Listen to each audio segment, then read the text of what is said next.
Who here is familiar with the term shtuyot? Okay, we got some yeses, we got some chuckles. Whoever chuckled definitely knows what it means. What about shoter? Who knows what a shoter is?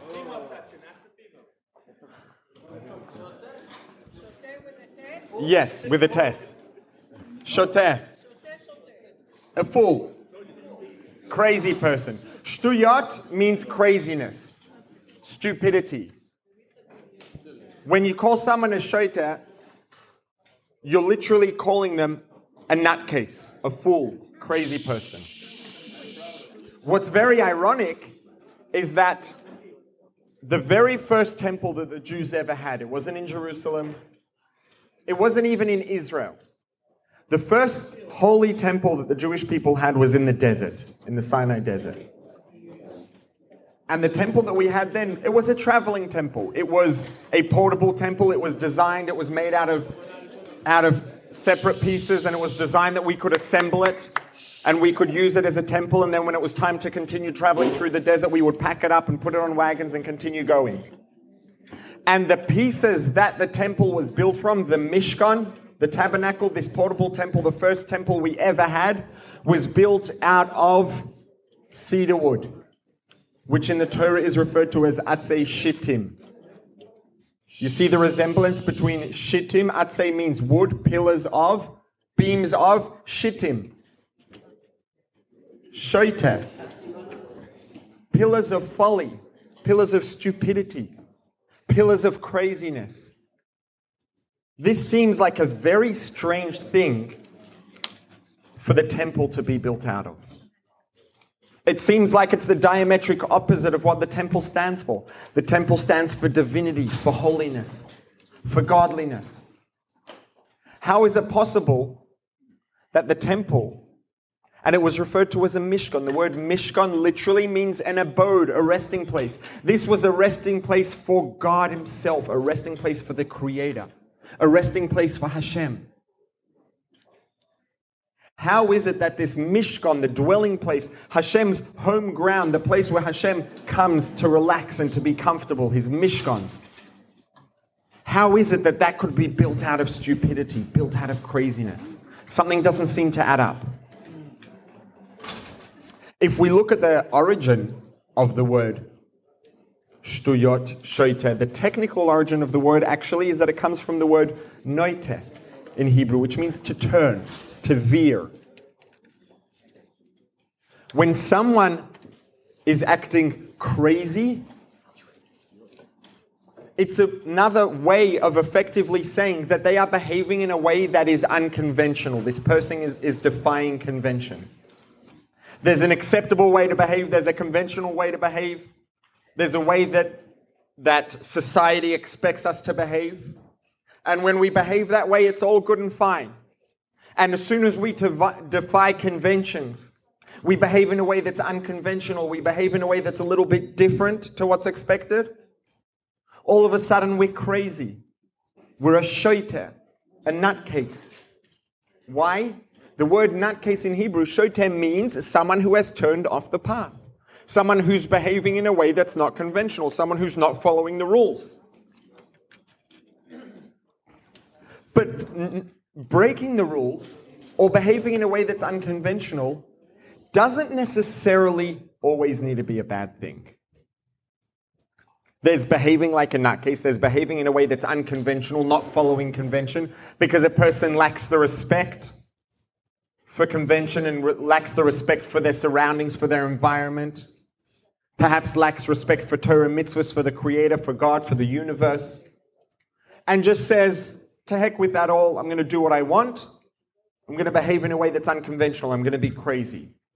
And that's what we typically think of when you say someone's a shoter or someone's involved in shtuyot, in stupidities. It's not generally considered to be a compliment. If you ever tell something to someone and they're Israeli and they respond shtuyot, if they try to convince you it's a compliment, don't let them convince you very easily. It's not generally used as a compliment. It's an insult. It's saying that that's stupidity. It's craziness. But craziness doesn't need to be bad. Look around the world. Look at what we have today. Look at Google. Look at Facebook. Look at Tesla. Every single one of these things was created by a person or people who said to heck with the rules. To heck with convention. Businesses are supposed to be run a certain way. And when you go to school, you go to business school, you go to college, you go to university, and you learn, you open books, you read a blog, you get emails, whatever it is, you do an online course, these are the rules and this is how you do it, and this is the system and these are the rules you follow. This is convention, this is the pathway. And sticking to the pathway generally is a relatively safe option. Chances are if you follow the rules in your system, and you're a capable, competent person, you'll do okay. And if someone doesn't follow the rules because they're too lazy or because they don't have sufficient respect and understanding of the fact that the rules are there for a reason, and they just discard the rules and don't care about them, there's a good chance that they're not going to do that well. But you know what? There are people who see beyond the rules.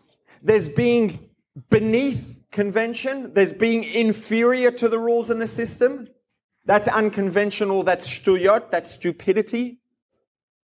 That's what we generally refer to as being crazy.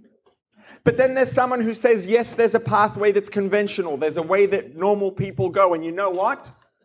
As much as it gives a sense of security, it also limits what you can achieve. And I want to achieve more.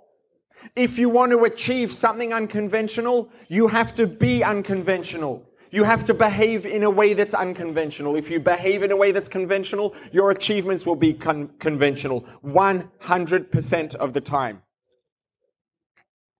It doesn't matter how talented you are. If you follow the rules in the system and you behave in a way that's conventional, the outcomes and achievements will be conventional. It's just the way it works. Breaking the rules and being unconventional can go a couple of ways. It can fall short of convention, but it can also go beyond convention. It can go beyond that which is conventional. It can be crazy. Some of the people who've created these institutions, these massive companies that everybody on the face of planet Earth, well, everybody who has clean water to drink knows what Google and Facebook are. And the people who built those weren't conventional. They said, this is convention, and you know what? Bad luck, to heck with convention. I'm going to go beyond convention. I'm going to think outside of the box. I'm not going to allow my potential to be limited because someone said that this is the conventional way to behave and this is what's appropriate and therefore that's what you have to do. Yes, that's appropriate. And you know what? I'm not going to behave in a way that's inappropriate because it's insufficiently appropriate. I'm going to behave in a way that's beyond that which is appropriate. I'm going to go crazy in the best of ways. I'm going to be crazily productive. I'm going to be crazily effective. And you know what? When you do that, you produce crazily positive outcomes. You achieve crazily incredible things. And the Mishkan was the epitome of this. The Mishkan, again, for God to feel comfortable and to become integrated into physical beams of wood doesn't make sense. It's impossible. Beams of wood are physical. God's not physical. Divinity is not physical. Spirituality is not physical. How can divinity and spirituality and godliness become integrated into a beam of wood? You know how? When it's atzei shittim. When it's crazy. When it says convention's good for conventional outcomes. I want unconventional outcomes. I want to achieve the impossible. I want to bring God into a beam of wood. If you want to bring God into a beam of wood, which is a crazy, unconventional, impossible thing to do, you need to be prepared to behave in a crazy and unconventional way. It doesn't mean to actually just discard any respect whatsoever for convention, but it does mean to regard convention with perhaps a critical skepticism and to say convention is important and it has a place, but I'm not going to allow it to hold me back. And as soon as a person has the recognition of the importance and the place of conventions and of rules and of systems, but is also able to say, now that I understand and respect their role, I am not going to let them hold me back. I'm going to go beyond that. I know what I'm here for. I know what my purpose is. I know what the purpose of the universe is. And if anybody's going to tell me that my dedication to my purpose and my commitment to realizing my purpose and everybody else's purpose. My commitment to that is crazy and my dedication is crazy. You know what? Amazing. Because when I go through a crazy process and I have a crazy commitment and a crazy dedication, then I can create crazy outcomes. Then I can have, I'd say, shittim. I can have beams of craziness, beams of folly, beams that are unconventional, and those are the beams that build a mishkan. These are the beams. This is the behavior. An unconventional, crazy commitment and dedication is what allows something unconventional, which is exactly what it is when God, when spirituality, divinity is integrated into the fabric and experience of a material world, because that is a crazy thing. It's an impossible thing. And if you want to achieve that which is impossible, that which is crazy, you have to be prepared to be a little crazy in the right way. And this is why the temple, the first temple we ever had, was built specifically out of cedar wood, out of beams that carry the same name as a nutcase, as a fool, stupidity, a shoiter. And the Rebbe would oftentimes talk about the fact that as we come closer to Mashiach, as the world comes closer to its purpose being realized completely, which is what Mashiach is. Mashiach is a state in which the purpose of the world has been fully realized. The world is filled with God. Everywhere you look, you just see divinity, you see godliness, you see spirituality. That is the definition of Mashiach. That's the way Rambam defines Mashiach. Mashiach is when we look around, we will see God everywhere in everything, in every object, in every idea, in every entity, in every point in time, in every point in space. And as the world gets closer to a reality in which everything is good, it starts to resemble that more and more. Now, you're not going to get this message from the news, because the people who work at the news and get paid $100 million a year get paid that money because when they freak us out, when they put a title about something's going to explode and there's going to be a nuclear attack, God forbid, and this is happening and that's happening and Trump said this and Pelosi said that and it's all going to collapse and the whole world's going to disintegrate. You know what? People click. And when people click, the news make money. And that's why the people who work there are getting paid millions and tens and hundreds of millions of dollars a year. Because they write things that freak us out and it makes them money. Very simple. But if you look at the numbers, if you look at the data, if you look at the UN research on what's happening, there are less and less hungry and thirsty people in the world by the hour, by the minute. Every single minute that passes on the clock, there are less people hungry and less people who don't have clean water to drink. And when they set out several years ago, 10 odd years ago, with the goal of reducing abject poverty and a schedule at which they wanted to reduce it, you know what happened? They exceeded their expectations and they reduced abject poverty by half in something like a half or a quarter of the time that they expected to. The world, despite what the news wants you to think, the world is becoming a better place by the minute. There's plenty of pain and suffering, God forbid, in the world. There is. But don't let the news convince you that there's more than there was. There's not more than there was yesterday, and there's certainly not more than there was 100 years ago. Just to illustrate, yes, we're polarized and more polarized than we've ever been, and the world is a crazier place than it's ever been. Do you know what? Think about what the world looked like 100 years ago. I know just from speaking to my grandparents. I'm not talking about the Holocaust, God forbid. I'm talking about just the way that life worked for your average person 100 years ago. Every single family lost a few kids. One died in childbirth, 2 died of malnutrition, another one got an infectious disease, 3 of the sons were killed in war. Half of every family was killed before they even made it to adulthood, and this was regular daily life for your average person. The world's not getting worse. The world is unimaginably, incredibly amazing relative to the way it was for sure 100 years ago. And relative to the way it was 5 years ago, before we were so polarized and divided, you know what?